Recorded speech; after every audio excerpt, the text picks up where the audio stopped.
good morning to you all. My name is Tony Huey, and as Chair of the Board of Debating SA, it's my great pleasure to welcome you to the 2018 Debating SA Year 9 Grand Final.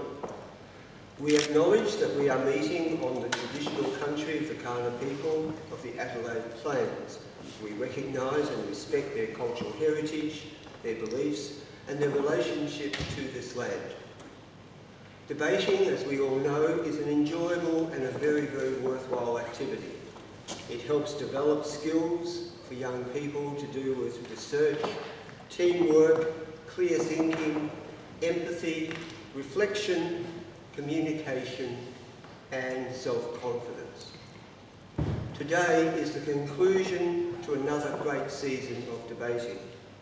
This year we've had a record 261 teams representing 64 primary and secondary schools across all the Adelaide sectors. I thank and I commend all debaters who have taken part this year. We're always looking at Debating SA for debaters who are keen to move to the next step in the association and become adjudicators. If you out here know anyone in Year 10 or above who would like to consider training to be an adjudicator, we'd love to hear from you. Debating SA provides all that training, so please contact us and pass on the message if you think someone might be interested. Our association has always been totally committed to promoting and supporting debating as a highly valuable and worthwhile skill for all our young people. We're very honoured indeed to have the ongoing support and the patronage of His Excellency the Governor of South Australia, Hugh Van Lay. All teams taking part in today's Grand Final will be presented with the Medallion of Recognition at a ceremony on Friday the 2nd of November at Sacred Heart College in Somerton Park, commencing at 5:30 p.m. Detailed arrangements will be advised soon via our website and email. Sincere thanks to my colleagues on the Board of Debating SA and in particular to James Tran, Sonia Lowen and David Morton for their unstinting commitment and hard work in organising and in running our program, as well as providing training and resources for our schools. We thank the army of parents, of coaches, teachers, adjudicators, families and helpers, all of you here today who have provided throughout the season invaluable support and assistance for all our debaters. We thank all our host schools for so generously making available their resources, facilities and staff so that we can run our debating evenings. And special thanks in particular to Nazareth College for providing also an additional venue for training. We're very grateful today to the Honourable Stephen Marshall, Premier of South Australia, the Honourable David Spears, Member for Black, and their parliamentary colleagues for kindly and generously facilitating the use of this venue. We also sincerely thank the Parliamentary House staff for their assistance today. Where else or when else could you get to sit in the place where the Premier and the Leader of the Opposition sit? It's a wonderful opportunity. This place, this House of Assembly chamber in our state government's parliamentary system, stands as a very powerful and enduring symbol of our democracy. It stands as a symbol of free speech and the opportunity for rigorous and respectful debate. It is very much indeed a suitable and appropriate venue to hear our top debaters for 2018. So I wish all the debaters today the very best as they move forward and take part in today's Grand Final. I'm sure that we're in for a most enjoyable and engaging exchange of thoughts and ideas. So Mr Chairman, without further ado, let the debating begin.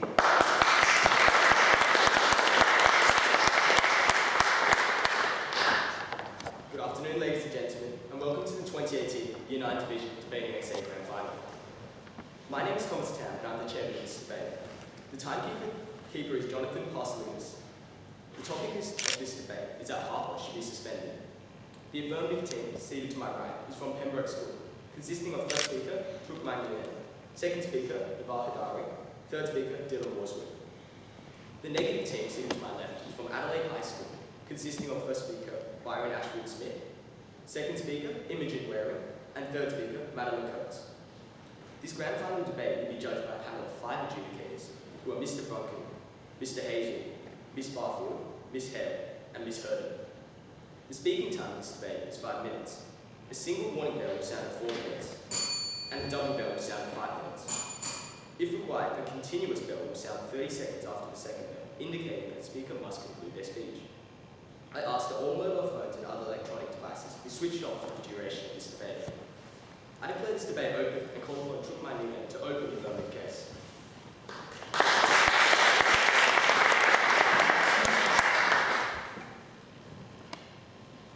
Good afternoon, Mr. Chairman, ladies and gentlemen. The topic for our debate is that Harper should be suspended. We define the topic as that Harper Nielsen, a 9-year-old Brisbane primary school student, should be temporarily prohibited from attending school for refusing to stand up for the Australian National Anthem during her school assembly. We, the affirmative team, strongly believe that this statement is true. Today, as first speaker, I will be talking to you about how the suspension will benefit both the school and Harper, who will become a stronger and better person and be cast as a role model to stand up for what is right.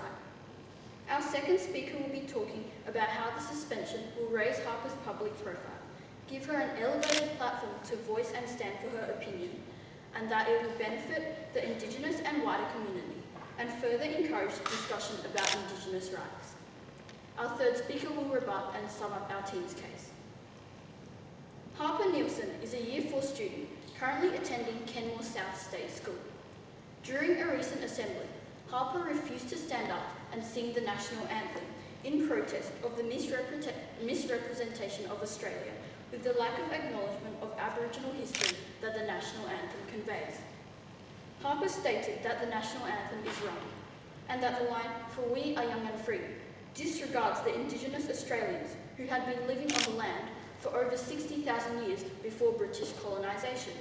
And when the anthem was originally written, Advance Australia Fair meant Advance White Australia. We believe in a just Australia that acknowledges the Indigenous Australians as the first Australians and the owners of this land. We support Harper in her freedom of speech and right to protest against what she believes is an injustice. However, we believe that Harper should be suspended as it will benefit both the school and herself. Kenmore South State School will benefit from Harper's suspension as they will be upholding school rules and standards. It is within their rights to discipline a child for breaking a school rule, as shown in their responsible behaviour plan for students. They will be seen by some of the public who are against Harper's views as taking action for her protest. They will be able to show other students that there are consequences of breaching the school rules and code of conduct.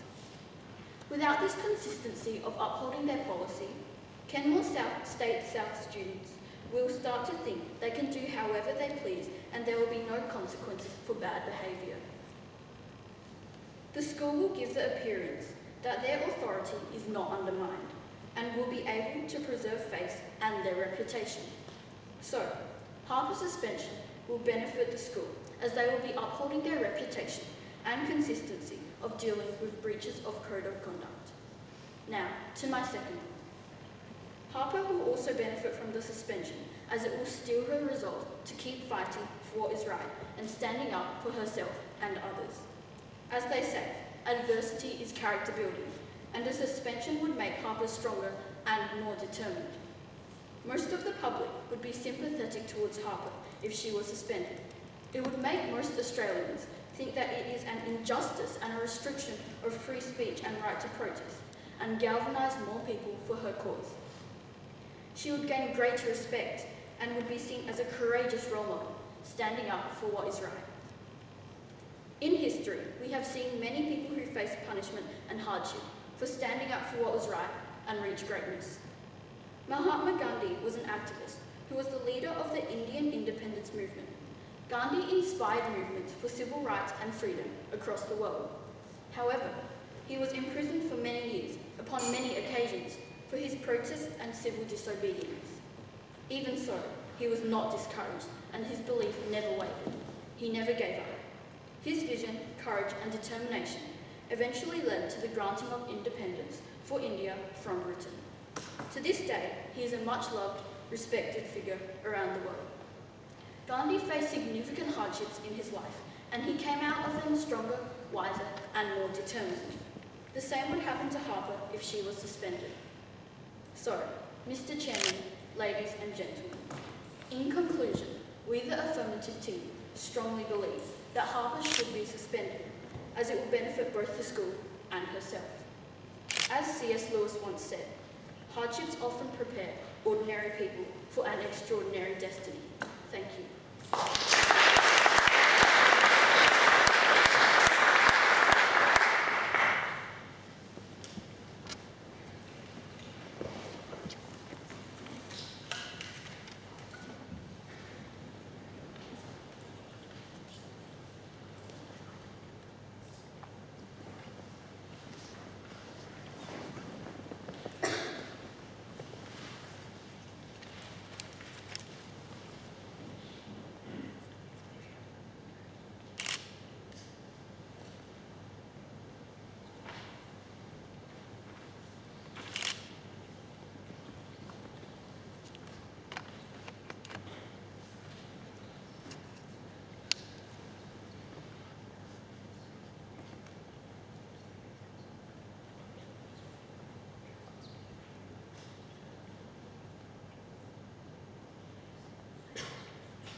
Smith to open the negative case.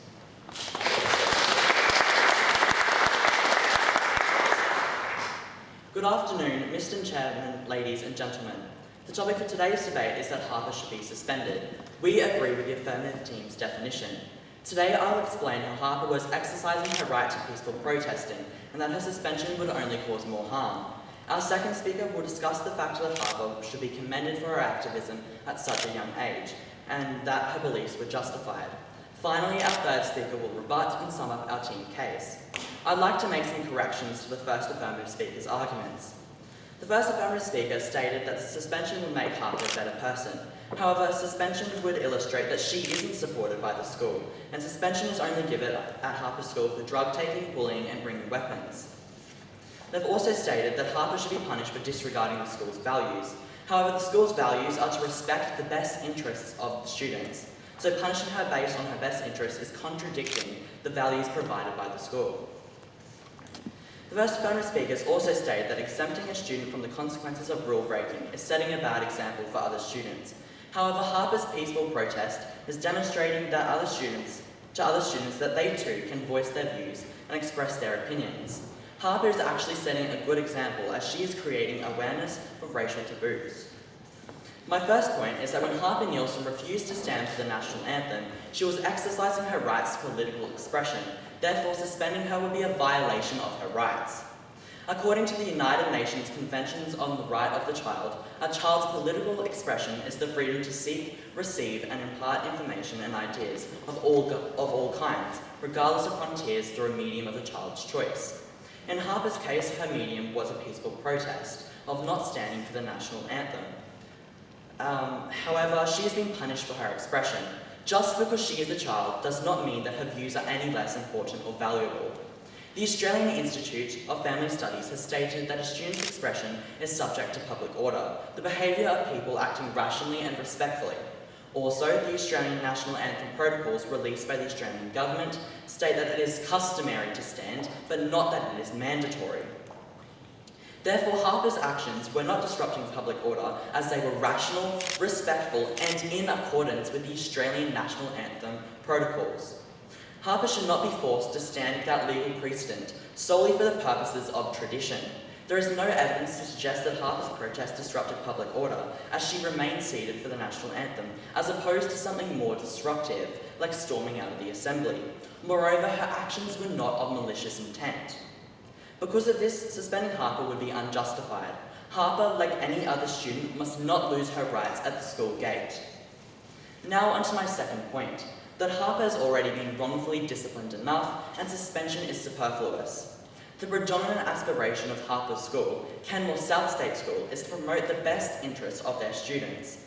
According to the Queensland Department of Education, Canmore South State School is an inclusive and tolerant school which supports the diverse points of views of all students and families. However, stifling Harper's expression of opinion and punishing her actions is clearly not within her best interests. Therefore, Canmore South State School would be violating its own fundamental principles by suspending her. Unnecessary suspension is also a violation of Harper's right to an education, as stated in the United Nations Convention on the Rights of the Child. Suspension is considered by Canmore South State School to be a punishment for Level 3 major problem behaviours. This means that Harper has been threatened with the same treatment as a child who brought a knife to school, used drugs on the premises, vandalised school property, or bullied, assaulted, or caused harm to another child. Not standing for the national anthem is actually not that uncommon. Some religions, for example Jehovah's Witnesses and Shiite Muslims, choose not to stand. According to the article published by The Hill, these groups will not be threatened with suspension from school for simply abiding by their beliefs, and neither should Harper. Regardless of where a student's beliefs originate, whether from religion or personal views, they should always be respected. But Harper has been given an in-school detention and now threatened with suspension. She's been showered in media attention, with political figure Pauline Hanson saying that she deserves to kick up the backside, and the Shadow Minister for Education calling her a brat and wishing shame upon her family. If there was a lesson to be learnt, Harper would have learnt it by now. Therefore, suspension would be unjustifiable. So, Mr. Chairman, in conclusion, when Harper Nielsen refused to stand for the national anthem, she was only exercising her rights to political expression, and suspension would be totally unjustifiable. Thank you.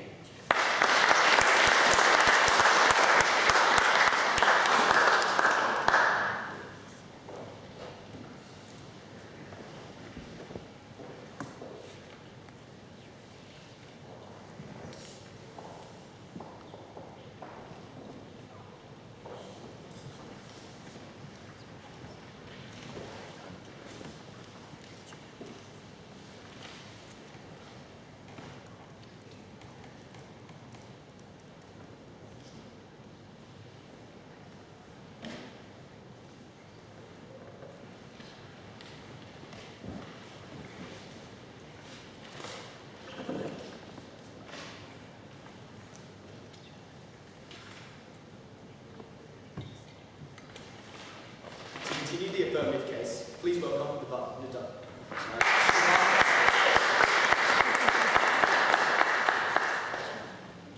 Good afternoon, Mr. Chairman, ladies and gentlemen. The topic for today's debate is that Harper should be suspended. We, the affirmative team, believe that this statement is undoubtedly true. To begin with, I would like to point out some flaws in the opposition's arguments. The first speaker of the negative team has attempted to convince you that peaceful protest is the right way to make a stand. We believe that Harper being suspended would make her protest more effective. We propose that Harper's suspension provides an elevated platform from which to demonstrate whilst upholding school policy. Harper being suspended would therefore benefit her, causing controversy and discussion. Our first speaker has already explained how the suspension will benefit both the school and Harper. Today I will be talking about two major benefits about Harper's suspension. My first point is that Harper's suspension will provide her with the opportunity to bring any issues concerning the Australian national anthem to light. My second point is about how this elevated platform from Harper's suspension will benefit the Indigenous and wider community and encourage discussion about Indigenous rights. Now to my first point. There is no doubt that this situation has been covered nationally on many news platforms. Many commending Harper's willingness to fight for what she believes in is an injustice in our national anthem. One of the many examples where Harper has been commended for her bravery is from Brisbane Aboriginal community elder Sam Watson. Mr. Watson praised the student, calling her wise and courageous, for rightfully pointing out that this nation is not young and free. He said, "Here is a young girl who could have simply mouthed the words, but she pointed out that she did not believe in the lyrics. She didn't accept the contradiction, so she's going to make a statement in her own way. So I say congratulations to that young girl." If Harper was to be suspended, awareness surrounding the national anthem and any possible needs for change to it will be further discussed in the wider community. Therefore, the means of suspending Harper would be justified in the end. An example of a time in which the anthem has been altered to be more inclusive was when the first line, originally Australia's sons let us rejoice, was changed to the current line, Australians all let us rejoice, which was for the purpose of gender equality. In other instances, the line for we are young and free has been criticised by many, including a Victorian court judge who said that many Indigenous Australians find these words offensive. Australian Aboriginal singer Deborah Cheetham has refused to sing Advance Australia Fair when she performed at the AFL Grand Final, citing this same lyric, and has advocated that the lyrics of the anthem be rewritten. Harper's stance has forced people to have what might be a hard conversation, but a worthwhile one. If Harper is suspended, there will only continue to be increased conversation about the Australian national anthem that only represents some Australians. I will now move on to my second point, which is about how this elevated platform from Harper's suspension will benefit the Indigenous and wider community, and further encourage discussions about Indigenous rights, as well as encouraging people to discuss and talk about any changes they believe should be made to the national anthem. Harper's stance and elevated platform, should she be suspended, would only further benefit the Indigenous and wider community. How, you might ask? Well, the discussion regarding the anthem not being a fair representation of our Indigenous Australians will also cause much needed discussion about Indigenous rights in our country. Ever since the British settlement, there has been a constant fight for Indigenous Australians after they were deprived of equality and recognition for many years. Even after changes were made, the Indigenous people continue to face many hardships from that period of time and struggle with acceptance in society today because of many factors, including racial discrimination. Harper's suspension would encourage further conversation about this topic. Another moment in time when Australia did not recognise Indigenous rights was when the United Nations passed a declaration on the rights of Indigenous people in 2007. Australia was one of 4 countries that voted against it, bearing in mind this was only 10 years ago. Even though Australia has now endorsed this declaration, Aboriginal and Torres Strait Islander people in Australia continue to face very different life outcomes than the non-Indigenous population. The ongoing dispossession and racism towards Aboriginal and Torres Strait Islander people contribute to huge gaps in health, life expectancy, and imprisonment rates today. Harper's suspension will only encourage the conversation about Indigenous rights to further develop in our nation. So, Mr. Chairman, ladies and gentlemen, in conclusion, we believe Harper's suspension will provide an elevated platform to discuss issues within the Australian national anthem that represents our nation. Her suspension also provides endless benefits to not only herself, but the Indigenous and wider community, and the opportunity to encourage the discussion of Indigenous rights in our conversations. Thank you.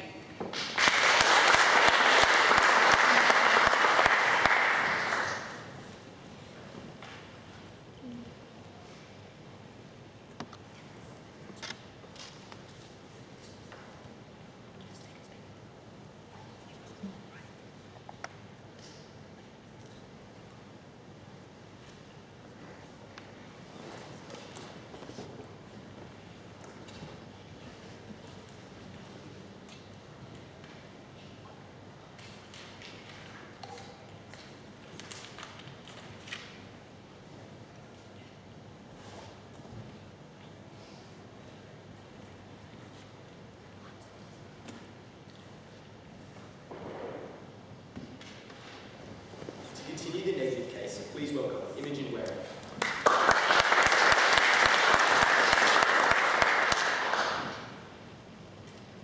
Good afternoon, Madam Chairman, Mr. Chairman, ladies and gentlemen. The topic of this debate is that Harper should be suspended. We, the negative team, disagree with the statement and will persuade you that it is false. I will begin by pointing out some flaws in the opposition's arguments.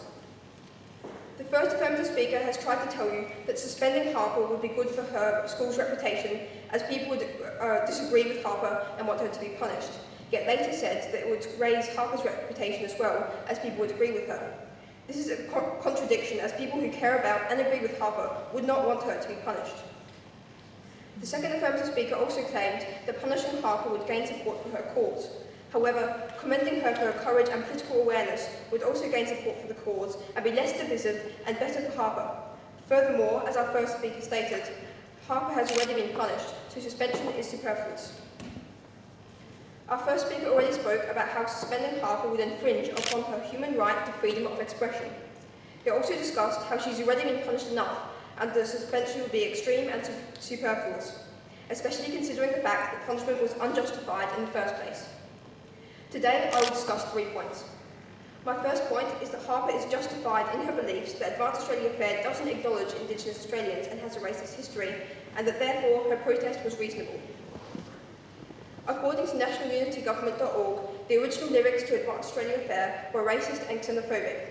For example, one of the original phrases was "From England's Scotia, Erin's Isle, who come our lot to share." The original lyrics were so offensive that attempts were made to make them more respectful. However, as Harper explains in an interview with The Project, even today's modernised version still claims that Australia is young. This completely disregards the fact that Indigenous peoples have been here for tens of thousands of years. In fact, Advanced Australia Fair makes no reference to Indigenous peoples at all, denying Indigenous Australians the recognition and respect that they deserve as the oldest inhabitants of this land. This shows that Harper's protest was justified and reasonable, as a national anthem is disrespectful towards Indigenous Australians and has a racist history. Therefore, she shouldn't be suspended. Now on to my second point, that Harper staying seated was a symbol of fighting for Indigenous people's rights, and that suspending her would damage this movement. By refusing to stand for the national anthem, Harper wasn't just opposing some specific questionable lyrics. She was, according to an interview with ABC Brisbane, standing for equality for all people and opposing the everyday racism that Indigenous peoples face. Harper staying seated may have been a small act of protest, but there's often these small acts that spark massive change. Take Rosa Parks, for example. All she did was refuse to stand and give a white man her bus seat, but that small act launched a massive movement which indubitably changed the world for the better. In the words of Paul Kelly, "From little things, big things grow." Indigenous Australians endure so many disadvantages in life due to the racism they faced in the past and still face today, including a life expectancy gap of about 10 years, over-representation in prisons, and a school attendance gap of about 10%, according to the Close the Gap government website. Harper refusing to stand was a symbol of fighting against these and many other injustices that Aboriginal peoples endure. Suspension would not just be unfairly punishing a student, it would also be oppressing the cause that she stands for. My third and final point is that her bravery and knowledge of politics at such a young age should be encouraged, not suppressed. Political awareness is immensely important, as the Australian government recognises by including humanities and social sciences and critical thinking skills in our curriculum. This is designed to ensure that children understand what's going on in the world around them and learn to express their views and contribute to the changes they would like to see. Harper's school's mission and values encourage initiative and independence. Harper, at just the age of 9, demonstrated all of these skills extraordinarily well. Her insight to question the values expressed in the song mean that she is exactly the kind of person who will help create a future Australia with justice and equality as core values. Suspending her would stifle these extremely valuable qualities, not only in her, but also in all the people who were inspired by her courage, and it would go against what the school claims its goals are. So, Mr. Chairman, ladies and gentlemen, in conclusion, Harper's actions were not only justified as she was standing up for something enormously important, but they were commendable as they signify political awareness and bravery. These essential qualities should be encouraged by Harper School, not stifled by suspension. Thank you.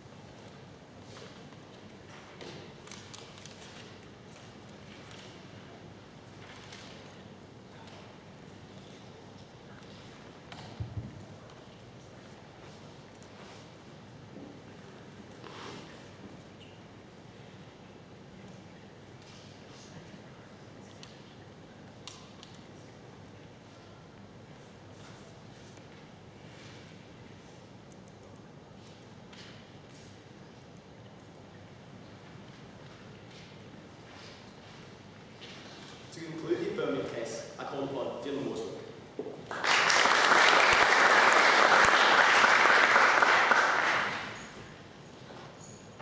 Good afternoon, ladies, gentlemen, timekeeper and chairman. The topic for our debate is that Harper should be suspended, and we, the affirmative team, strongly believe that this statement is true. The opposition has stated that this is an extremist attitude and that Harper should not be punished so harshly. This is false, as in matters of discipline, it's stipulated by school policy, which must be upheld. According to Australian law, besides corporal punishment, schools may punish children in accordance with their policy. Kenmore South State School, where Harper attends, states that behaviour that includes disobedience by the students or conduct contrary to good conduct may result in suspension. We believe that Harper's actions are morally justified. Harper would, however, benefit from the increased media coverage and effectively circulate the injustice faced by Aboriginal people. Suspending Harper will ensure further news coverage propagating Harper's message globally. From the perspective of the school, there's an obligation to suspend Harper. However, from Harper's perspective, a suspension will benefit her campaign. Suspension must occur to ensure the best for both parties. This is certainly not too harsh, and rather benefits all parties. The negative team stated that suspension would cause more harm than good to Harper. This is false, as stated by our first speaker, it would actually benefit Harper. This increase in media attention outweighs the small cost of the suspension, and the ability for her to reach so many people outweighs this as well. The opposition stated that peaceful protest is the correct way to cause change. We agree that the anthem requires change. However, protest is also important. We propose that Harper is, however, given an elevated platform from which to demonstrate whilst upholding school policy. A suspension benefits Harper by causing controversy and discussion, emotionally investing Australians in her cause. Protest is most effectively done with such a large audience. Suspending Harper will empower her to protest and be heard globally by countless more people, rather than a few fellow students. From the school's perspective, suspension is obligatory as a means of upholding order and standards of behaviour. Whilst this is a protest, for the school, consistency is imperative, and not upholding policy is simply impractical. If they exempt a student for one thing, it will promote non-compliance within the school. Protest itself isn't an excuse to exempt a student from disciplinary action and legitimises less justified protests. Normalising protest as an excuse within the school creates disorder and chaos. The opposition has stated that her beliefs are entirely justified. We agree that Harper's beliefs are justified morally. However, we seek to empower her and enable her story to reach countless more. According to the school, actions of disobedience or actions contrary to good order may of course result in suspension, and this is why we must uphold this policy. They also stated that not suspending Harper will benefit the Indigenous people. This is false, as without the prospect of suspension, the controversy surrounding the national anthem and Indigenous issues would not be so publicised. Indigenous issues are of paramount importance, and discussing the issues made prominent by the prospect of suspending Harper will ensure these concerns are adequately addressed. The act of suspending Harper will continue the campaign started during her humble protest. Whilst Harper's protest drew attention from the school and its members, it was only upon the consideration of disciplinary action, controversy and publicity arose, enabling more effective campaigning with the suspension. Suspending Harper upholds school policy whilst generating publicity for Harper's Indigenous campaign. Harper's protest set out to draw attention from classmates. Yet with the controversy associated with her protest, a suspension has the capability to bring about the change required for the adaptation of a nation's anthem.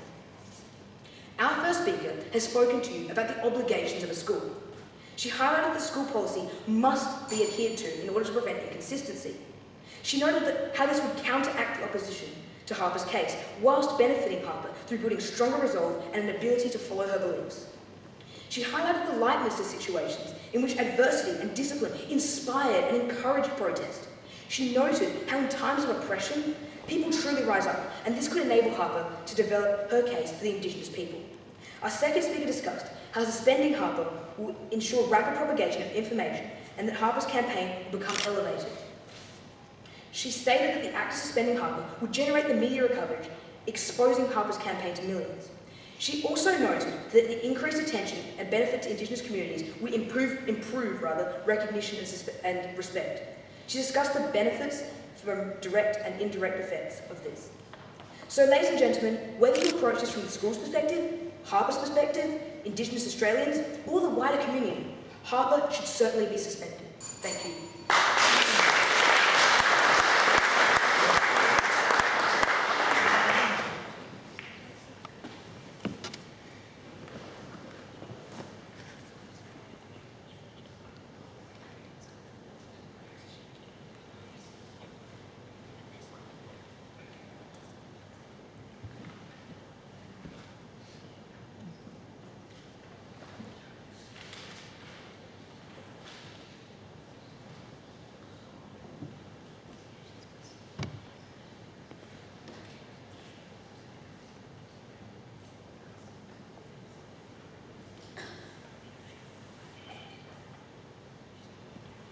To conclude the negative case and this afternoon's debate, I call upon Madam Coates.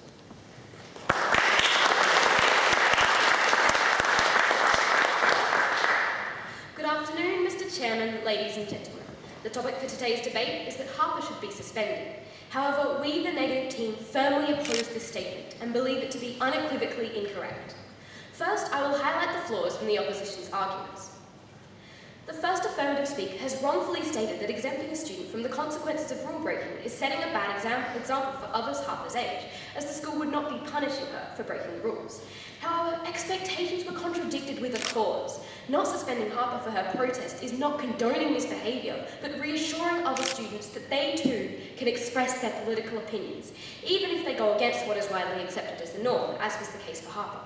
It is, of course, important that children know to obey rules, but they must also be aware of why.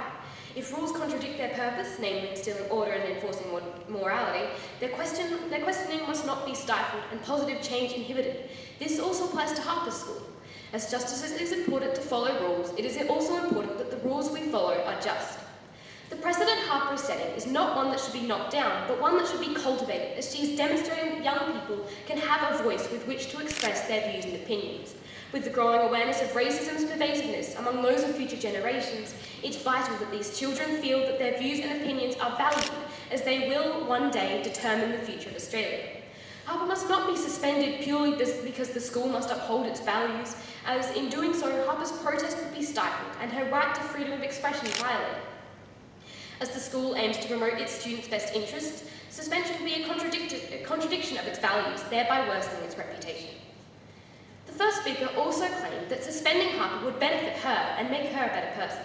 But suspension is not an adversity Harper should overcome, instead representing an attempt to silence her voice. Harper should not be treated with the same measures as those reserved for serious transgressions.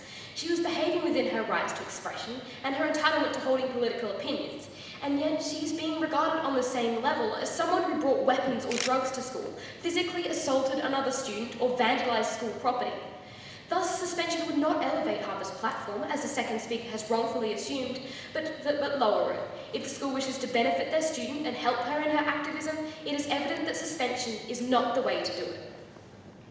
The second speaker also claimed that suspension would draw further attention to Harper and increase discussion among the wider community. But consider all the recognition the second speaker listed Harper to have received. This recognition was something Harper earned by herself.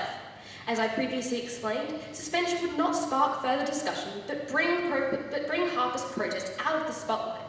If Harper is not suspended, she maintains the freedom to express her beliefs and feels encouraged to continue the conversation on Indigenous rights. But suspension is sending the message that Harper's activism should be punished and her voice silenced, both to Harper herself and the wider community. Hence, it can thus be concluded that the best way to amplify the conversation is to praise Harper for her activism, rather than suspend her and endorse her for standing up for the rights Indigenous Australians deserve. The third speaker also claimed in his rebuttal that her suspension is warranted by her disobedience and disrespect, but we must stress that Harper's actions were not recalcitrant, but non-disruptive and done out of respect for Indigenous Australians. She is undeserving of suspension for this reason, as well as those I mentioned previously. This brings me to my summary of our team case. Our first speaker discussed Harper's entitlement to freedom of expression, thereby permitting her peaceful protest. Suspension would be an unjustified violation of her rights. Subsequently, he explained the fact that Harper has already endured plenty of wrongful disciplinary action. The unnecessary detention, reprimand and scrutiny she has been subjected to, despite her non-disruptive and justified behaviour, render suspension superfluous and extreme, placing her among students who commit far graver offences. Our second speaker highlighted the racist connotations of the national anthem, thus validating Harper's protest against them. She then elaborated by explaining Harper's intentions to advocate for equality on a much greater scale that stretches beyond the national anthem and into the everyday racism Aboriginal peoples still face. Finally, she discussed that Harper's actions were indicative of acute political awareness and the courage to express opinions, two qualities which are increasingly important among the upcoming generations who will, one day, hold the fate of our nation in their hands. So, Mr. Chairman, ladies and gentlemen, we need people like Harper in our society. We need to be able to trust future Australians to have the courage to voice injustices that would otherwise be overlooked. At just 9 years old, Harper noticed one of these injustices and protested it, and yet suspension threatens to deprive her of her right to be heard. In conclusion, Harper's voice must not be silenced, her growth as a citizen not stunted, and her bravery not snuffed out by this oppressive punishment. Instead, we must cultivate her confidence to tell society what it needs to hear. Thank you.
I call upon a representative of the adjudication panel to come forward and join the debate.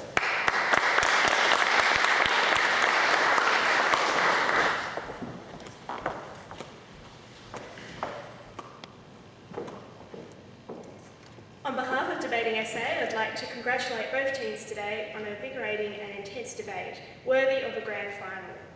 I would also like to thank the audience for attending today, and the Government of South Australia for allowing us to use their venue for this incredible occasion. I'm sure we all agree it's beautiful in here. In a split decision of 4-1, the panel of adjudicators today would like to award this debate to the negative team.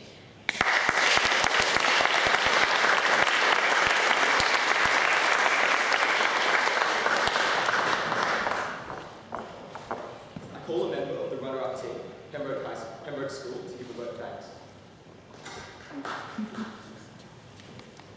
First of all, I'd like to thank the opposition. That was a fantastic debate. I'd like to thank the adjudication panel. Thank you for your attendance. Also for parents and, of course, James Tran.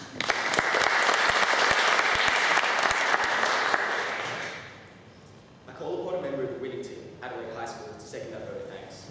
I just want to thank the affirmative team. Thank you for such a brilliant debate, and you've come so far. So, we're all really proud of you. The adjudicators, thank you for adjudicating this debate. We really appreciate it. And the audience, thank you for attending. We really appreciate it. Thank you.